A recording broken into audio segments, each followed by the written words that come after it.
Hello everyone, welcome to Net Economics classes. I am Priyanka and here we are with part 23 of the lecture series of daily 10 questions. ये हम lecture start करने से पहले मैं आपको दो तीन बातें बताना चाहती हूँ जो बहुत इंपॉर्टेंट है। सबसे पहली बात क्या है कि जब भी आप क्वेश्चन को पढ़ते हैं और पढ़ते ही आपको आंसर आ जाता है तो ऐसा नहीं है कि बस वहीं से ही आगे बढ़ जाना है। उस क्वेश्चन को एकदम थोरो रिवाइज करो कि एक्चुअली में क्वेश्चन में पूछा क्या गया है और कौन कौन से कंसेप्ट्स के बारे में पूछा गया है, क्योंकि हमेशा क्या होता है कि वो ही क्वेश्चंस आ रहे हैं, उसी थ्योरी के बारे में आ रहे हैं, बट उससे रिलेटेड ही क्वेश्चंस बनते हैं हर बार। ठीक है, आज हम इस लेक्चर में भी देखेंगे कि एक छोटे से पॉइंट से ही कैसे एक क्वेश्चन बना दिया था। सेकंड, मैं आपको ये कहना चाहती हूँ कि जैसा कि हमने लास्ट ईयर एग्ज़ाम में भी देखा कि क्रोनोलॉजिकल ऑर्डर पे और मैचअप्स पे काफ़ी ज़्यादा क्वेश्चन आते हैं, तो मेरा मानना यही है कि आप लोगों को उस चीज़ पे ज़्यादा ध्यान देना चाहिए। ठीक है, कंसेप्ट्स पे देना चाहिए, प्लस किस ईयर में वो थ्योरी आई, किस इकोनॉमिस्ट ने वो थ्योरी दी, ये सब चीज़ें बहुत इंपॉर्टेंट हैं। सॉरी अगर आपको लगा हो कि टाइम वेस्ट कर दिया मैम ने। स्टार्ट करते हैं आज का लेक्चर। ठीक है, क्वेश्चन नंबर 11 हम स्टार्ट करते हैं। पहला क्वेश्चन हमारा क्या है, the negative relationship between the gap between the actual GDP and it's trend value and the difference between actual unemployment rate and it's equilibrium value is called.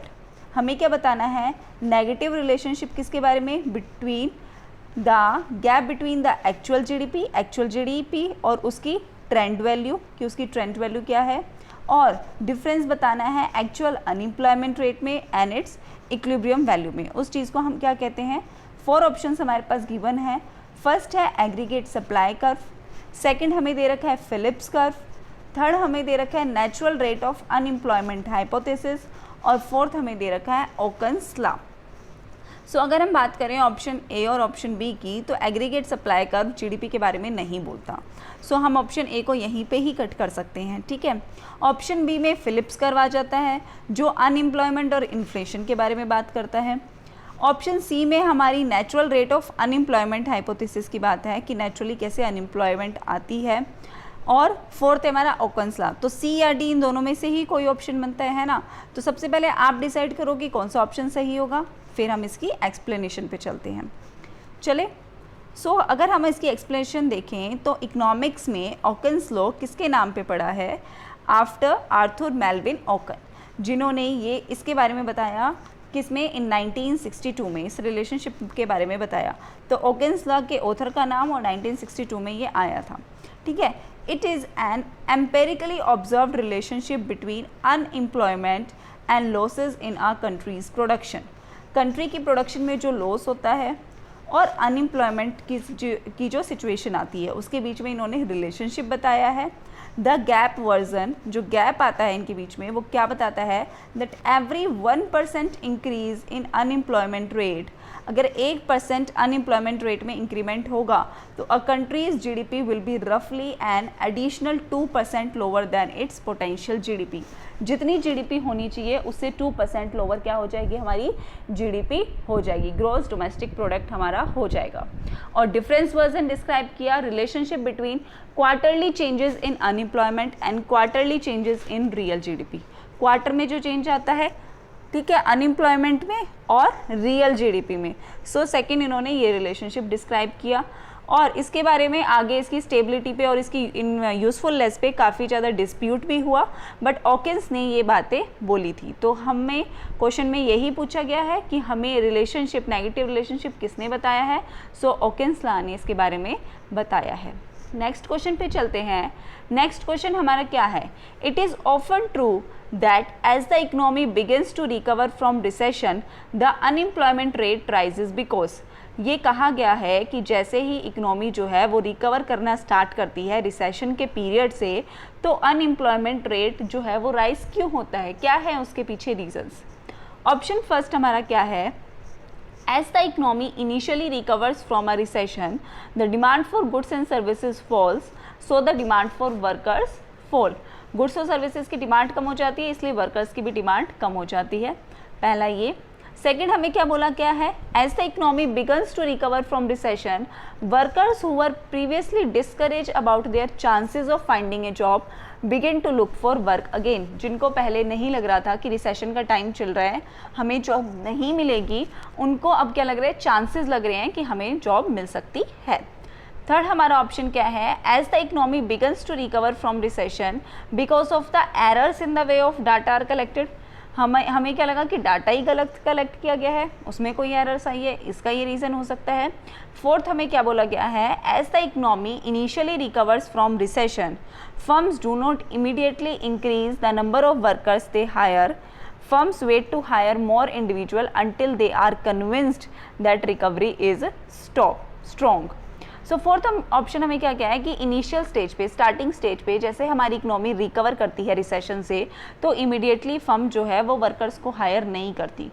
Firms wait करती है थोड़े time का कि एकदम हमारी रिकवरी स्ट्रॉन्ग हो तो ही हम वर्कर्स को हायर करेंगे। क्या ऐसा होता है? नहीं होता। क्या फर्म जो है वेट करती रहती है कि रिकवरी कब ज़्यादा होगी, नहीं होगी तभी हम हायर करेंगे या नहीं करेंगे? सी ऑप्शन हमें दे रखा है कि एरर हो सकता है डाटा में, नहीं ये तो नहीं पूछा गया।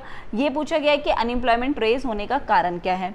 बी हमें पूछा गया है कि इकोनॉमी जैसे ही रिकवर करेगी तो वर्कर्स जो पहले डिस्करेज थे क्योंकि हमारी इकोनॉमी में रिसेशन चल रहा था, अब उनके चांसेस बढ़ जाएंगे कि वो जॉब की तरफ देखें, तो हमें ज़्यादा पता चलेगा कि अनएम्प्लॉयमेंट रेट कितना है इकोनॉमी में। सो ये ऑप्शन करेक्ट हो सकता है। फिर हम ए ऑप्शन भी देखते हैं कि जैसे इकोनॉमी इनिशियली रिकवर करती है रिसेशन से तो गुड्स और सर्विसेज की डिमांड क्या फॉल होती है? नहीं।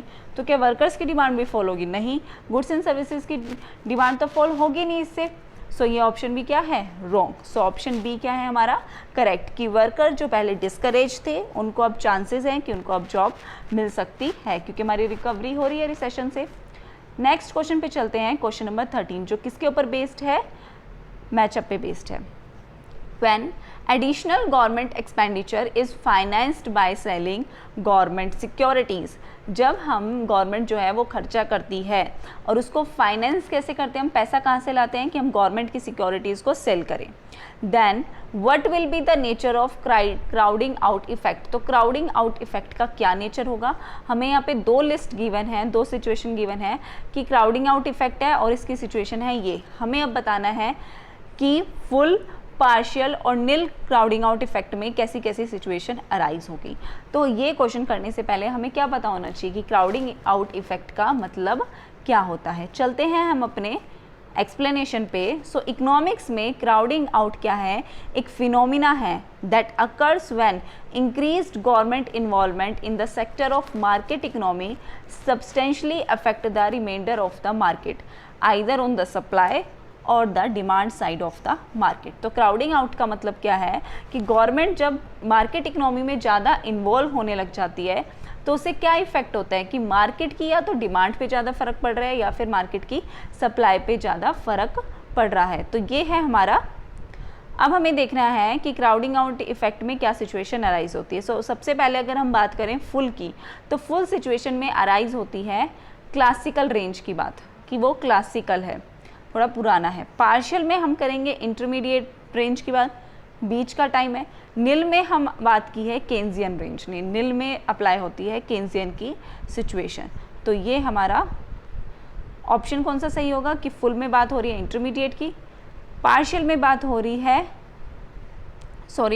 फुल में बात हो रही है हमारी क्लासिकल रेंज की, गलती से लगा दिया था, फुल में क्लासिकल की, पार्शियल में हो रही है इंटरमीडिएट की और नील में हो रही है हमारी केन्जियन रेंज की। सो ए का है सेकंड, बी का है थर्ड और सी ऑप्शन का है फर्स्ट। सो कौन सा ऑप्शन हमारा करेक्ट है, कौन सा कोड हमारा करेक्ट है? कोड ए हमारा बिल्कुल करेक्ट है। अब चलते हैं हम अपने नेक्स्ट क्वेश्चन पे। जो हमारा नेक्स्ट क्वेश्चन है वो बेस्ड है मैचअप पे। ठीक है, हमें लिस्ट दे रखी है, दूसरी साइड उनके इकोनॉमिस्ट के नाम दे रखे हैं। पहली लिस्ट में हमें बताया है इक्वेशन ऑफ एक्सचेंज, किस इकोनॉमिस्ट ने कहा था उसके बारे में, cash balance approach, regressive expectation model of demand for money और फोर्थ है हमारा regressive root formula of demand for money. तो सबसे पहले हमें पता होना चाहिए कि इन सब के बारे में किन किन इकोनॉमिस्ट ने बात की थी। आपको क्या लगता है कि किसने किसके बारे में बात की थी? ये ऑप्शंस गिवन है हमारे पास, एक्सप्लेनेशन देखें तो सबसे पहले हमारी बात आई है इक्वेशन ऑफ एक्सचेंज की। तो इक्वेशन ऑफ एक्सचेंज की बात किसने की है? इरविंग फिशर ने। इरविंग फिशर ने क्या बोला है कि एमवी जो है वो किसके पीटी के इक्वल होना चाहिए। मतलब क्या है कि equation of exchange to develop the classical quantity theory of money means it show a causal relationship between money supply and price level। causal का मतलब क्या होता है? cause and effect relationship। हम यहाँ पे पहले देखते हैं कि कारण क्या है और उसका इफेक्ट क्या पड़ेगा, और किसके बारे में बात कही कि मनी सप्लाई कितनी है और उसका प्राइस लेवल पे क्या इफेक्ट पड़ेगा। तो इक्वेशन ऑफ एक्सचेंज के बारे में बात किसने की है? इरविंग फिशर ने। नेक्स्ट अगर हम बात करें क्वांटिटी थ्योरी ऑफ मनी, तो क्वांटिटी थ्योरी ऑफ मनी के बारे में बात किसने की है? सबसे पहले ये कैम्ब्रिज कैश बैलेंस अप्रोच है। कैम्ब्रिज यूनिवर्सिटी कैम्ब्रिज इकोनॉमिस्ट है, उन्होंने इनके बारे में बोला था। अगर आपने मेरी पहली वाली वीडियो देखी हो तो उनमें भी ये क्वेश्चन अराइज हो चुका है। So equation of exchange has been stated by Cambridge economist Marshall and Pigou. Marshall and Pigou ने इनके बारे में बात की है और इन्होंने क्या बोला है? It is in the form of different from Irving Fisher. Irving Fisher से थोड़ी हट के बात की है मार्शल और पिगू ने। Cambridge economist explain the determination of value of money in A line with determination of value in journal. Journal में जैसी बात हो रही है पूरी जर्नल इकोनॉमी में, और मनी की वैल्यू इनके बारे में इन्होंने बात की है और इरविंग फिशर से थोड़ा हट के बात की है। किसने? मार्शल ने और पिगू ने। नेक्स्ट अगर हम बात करें, so the first theory to answer these question known as Keynesian theory of the demand for money, and this is model is called regressive expectation model। so demand for money एक model पे based है जिसको बोला गया कि ये regressive expectation model पे based है। इसका मतलब क्या है? If the return on bond is expected to be negative, अगर बॉन्ड्स पे अगर हमारा रिटर्न हम एक्सपेक्ट कर रहे हैं कि नेगेटिव आएगा, देन जो पर्सन होगा वो क्या करेगा? He will put all his liquid wealth into money. वो अपनी लिक्विडिटी जितनी है ना उसके पास वेल्थ की, उसको किस में कन्वर्ट कर देगा? मनी में कन्वर्ट कर लेगा। ठीक है, ये बात किसने कही है? रिग्रेसिव एक्सपेक्टेशन मॉडल के बारे में किसने कही है? केन्जियन थ्योरी ने कही है। नेक्स्ट अगर हम बात करें, नेक्स्ट जो हमारा है पॉइंट, बोमल और टॉबिन, इन दोनों ने क्या बोला है? Each of whom used to study the demand for money. इन दोनों ने ही डिमांड फॉर मनी की बात की है, बोमल और टॉबिन ने। Most famous result of Baumol and Tobin is square root law of the demand for money. इन्होंने बात की है स्क्वायर रूट लॉ के बारे में। इसका मतलब क्या है?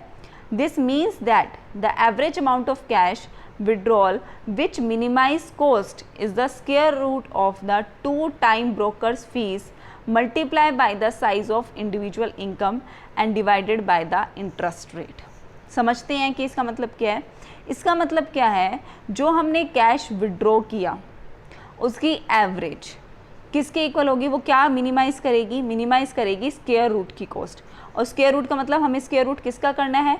ब्रोकर की फ़ीस का 2 गुना करना है, फिर उसको मल्टीप्लाई करना है इंडिविजुअल की इनकम से कि वो कितनी इनकम अर्न कर रहा है, और उसको डिवाइड करना है किससे? इंटरेस्ट रेट से। यही स्क्वायर रूट फार्मूला किसने बताया है? बोमल और टॉबिन ने। चलते हैं हम अपने क्वेश्चन पे। क्वेश्चन हमारा क्या कह रहा है? Equation of exchange. अब इक्वेशन ऑफ एक्सचेंज के बारे में बात किसने की है? इरविंग फिशर ने। कैश बैलेंस ऑफ अप्रोच के बारे में बात किसने की है? मार्शल और पिगू ने। Next regressive expectation model of demand for money के बारे में बात किसने की है? जेएम केन्स ने। और स्क्वायर रूट फार्मूला किसने दिया है? बोमल ने।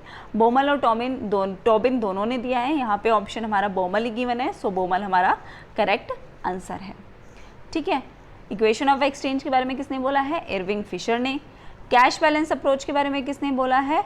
मार्शल और पिगू ने। रिग्रेसिव एक्सपेक्टेशन के बारे में किसने बोला है? केन्जियन ने। और स्क्वायर रूट फार्मूला के बारे में बोला है बोमल और टॉबिन ने।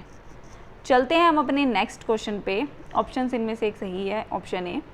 नेक्स्ट क्वेश्चन पे चलते हैं। The premise that the benefit of economic growth will reach all sections of population is called. क्या निकाला गया कि अगर इकोनॉमिक ग्रोथ होती है तो पॉपुलेशन में जितने भी सेक्शंस हैं उन सबको बराबर क्या मिलेगा? उन सबके पास वो पहुंचेगी इकोनॉमिक ग्रोथ से जो भी चीज़ें हो रही हैं। उसको क्या बोला गया है? Trickle up effect, trickle down effect, take off effect या फिर बैकलैश इफेक्ट। तो हमें इन चारों ही इफेक्ट के बारे में पता होना चाहिए। अगर क्वेश्चन आज किसी एक ऑप्शन में से है तो अगली बार कोई और ऑप्शन में से भी आ सकता है। समझते हैं उस चीज़ को हम। कि सबसे पहले हम जानते हैं ट्रिकल डाउन इफेक्ट का मतलब क्या होता है। सो ट्रिकल डाउन इकोनॉमिक्स को क्या बोला गया है, ट्रिकल डाउन थ्योरी भी बोला गया है, जिसका मतलब क्या होता है, it refers to the economic proposition that taxes on business and the wealthy in the society. Tax किस पे लग रहा है, जो बड़े बड़े बिजनेस मैन हैं और सोसाइटी में जिनके पास ज़्यादा वेल्थ है। Should be reduced as a means to stimulate business investment in the short term and benefit society at a large in the long term. ये जो टैक्सेस हैं वो थोड़े रिड्यूस होने चाहिए ताकि उनकी शॉर्ट टर्म इन्वेस्टमेंट है वो इंक्रीज़ हो और लॉन्ग टर्म में सोसाइटी को बेनिफिट हो। ये किसने बोला है, ये इसको क्या बोला गया है, ट्रिकल डाउन इकोनॉमिक्स या फिर ट्रिकल डाउन थ्योरी बोला गया है। नेक्स्ट अगर हम देखें ट्रिकल अप इफेक्ट किसे बोला गया है, ट्रिकल अप इफेक्ट को फाउंटेन इफेक्ट भी बोला गया है। तो दोनों ही तरीके से पूछा जा सकता है, ट्रिकल अप इफेक्ट भी और फाउंटेन इफेक्ट भी। सो ये क्या है, ये भी एक इकोनॉमिक थ्योरी है जिसे यूज़ किया गया है to describe the overall ability of the middle class people to drive and support the economy, कि एक मिडिल क्लास के जो लोग हैं वो कैसे इकोनॉमी को ड्राइव कर सकते हैं, कैसे इकोनॉमी को सपोर्ट कर सकते हैं। और ये थ्योरी की फाउंडेशन किसने की है, किसने प्रोपाउंड की है थ्योरी, J.M. केन्स ने। ट्रिकल अप इफेक्ट या फिर माउंटेन इफेक्ट जिसे बोला गया है। नेक्स्ट अगर हम बात करें टेक ऑफ इफेक्ट किसे बोला गया है, तो मेन फीचर क्या है इस स्टेज का कि ये सेल्फ सस्टेन्ड ग्रोथ की बात करती है और take off occurs when sector led growth becomes common and society is drive more economic process than tradition. पहले से ज़्यादा सोसाइटी को और कॉमनली सबको क्या हो रहा है, फ़ायदा हो रहा है, सारे सेक्टर्स जो हैं वो ग्रो कर रहे हैं। तो टेक ऑफ इफेक्ट्स में बात की गई है मेनली हमारे सेक्टर्स की, प्राइमरी सेकेंडरी टर्शरी। नेक्स्ट अगर हम देखें बैकलैश इफेक्ट, तो backlash effect are defined as a social and economic reprisal for behaving counter stereotypically.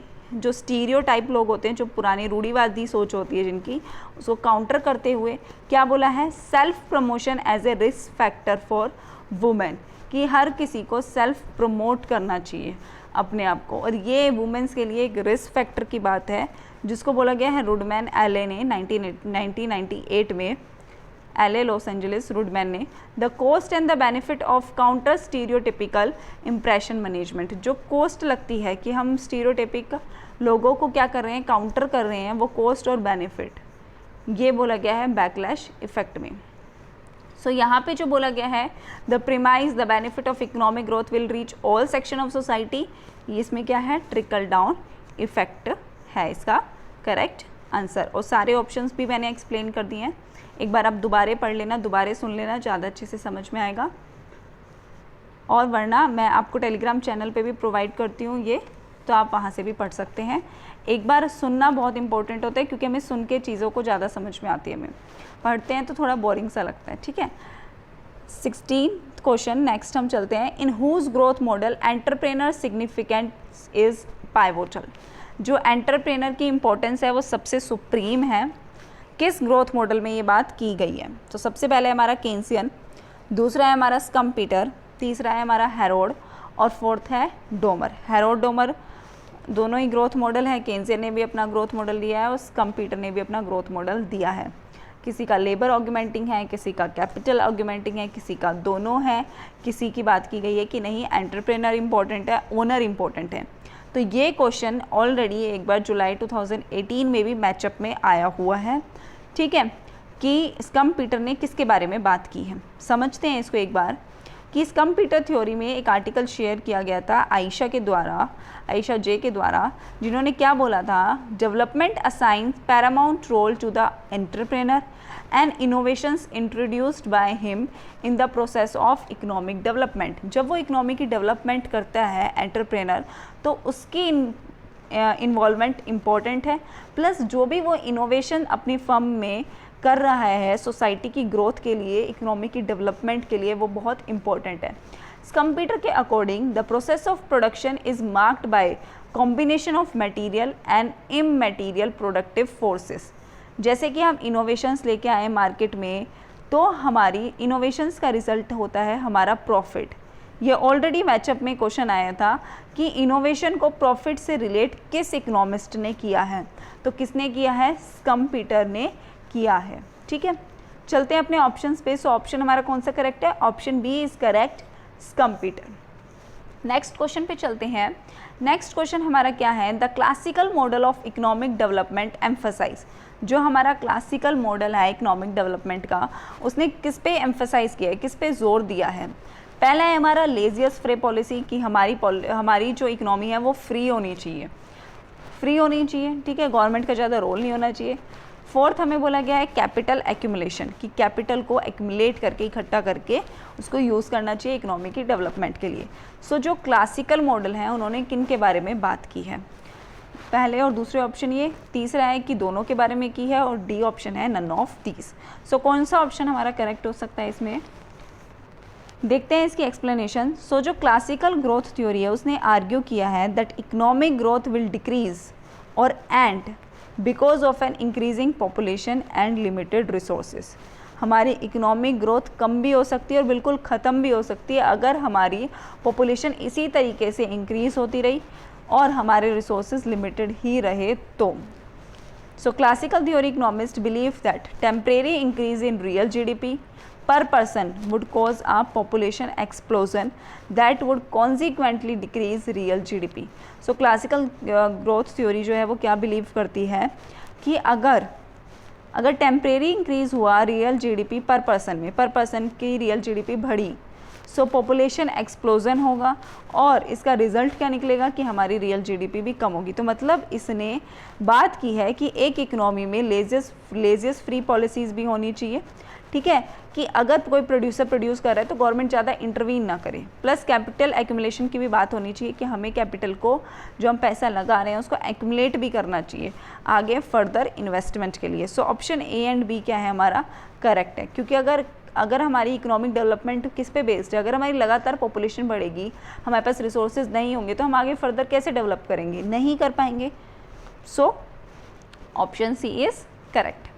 चलते हैं अपने नेक्स्ट क्वेश्चन पे। नेक्स्ट क्वेश्चन पे हमें पूछा गया है which one of the following pair is not correctly matched. एक साइड हमें ऑथर के नेम गिवन है और दूसरी साइड हमें बुक्स गिवन है कि इन ऑथर्स ने कौन सी बुक लिखी है।